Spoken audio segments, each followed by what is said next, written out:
Every great illusion begins with a simple question. What if? For more than 40 years, Lanny Smoot has been the Imagineer who kept asking it. My first time creating something really magical was probably when I was a child, because I was always interested in making new things.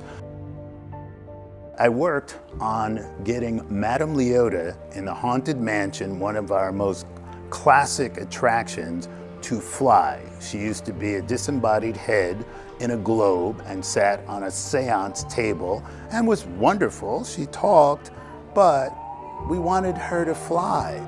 That was just magical, and I liked to see how people responded to it. They said, how did they do that? That question is the one I always want to hear. How did they do that? And I'm still not going to say how I did it. Before the patents and the applause, there was a boy fascinated by hidden mechanics, gears, lights, and mysteries waiting to be solved. You know, I was inspired by my father, my dad. We were not a really wealthy family.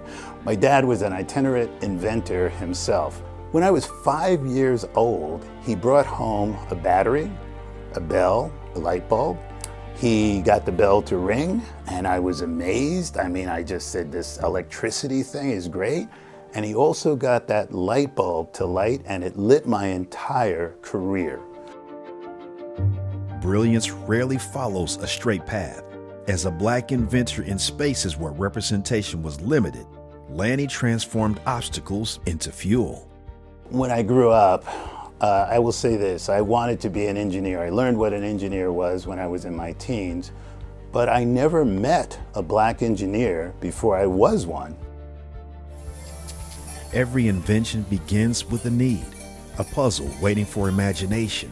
Lanny's mind always reached beyond the expected. You know, I invented the hollow tile floor, the world's first treadmill floor, not treadmill mat, because I was a fan, as a kid, of the Star Trek shows. They had a thing called a holodeck.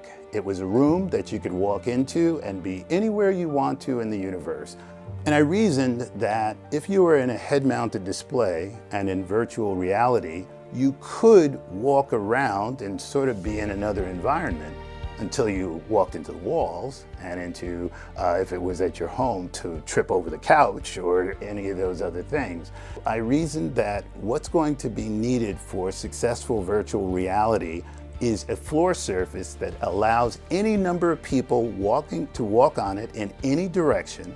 The floor will automatically detect the direction that you're walking in, and parts of it will move under you in any direction to correct that movement that you've moved forward. It will keep you where you are. There is a moment every creator treasures, when an idea leaves the workshop and touches someone's heart. At Imagineering, technology meets storytelling. Lanny found a place where the impossible becomes the next assignment. I'm the inventor of the extending lightsaber. And for the first time, when we open that lightsaber, I say, you've done it. This is what we saw in Star Wars movies. So I enjoy people having fun with the technologies that I build. It's a great marriage between science and art that I have here at the Walt Disney Imagineering organization. Tonight, his journey brings us here, to this honor, this celebration, and this legacy. Being a member of the Black Inventors Hall of Fame means that the technologies that I have developed over my years will stay forever. For students or young folks who haven't seen what other Black inventors have done, I hope it will be inspirational for them to say that we can do the same things, and I hope they do better things. Lanny Smoot doesn't just build illusions, he builds possibility, he builds legacy, he builds worlds that remind us to keep imagining. Tonight, we welcome a visionary whose work has touched millions and will inspire generations. Lanny Smoot, welcome to the Black Inventors Hall of Fame.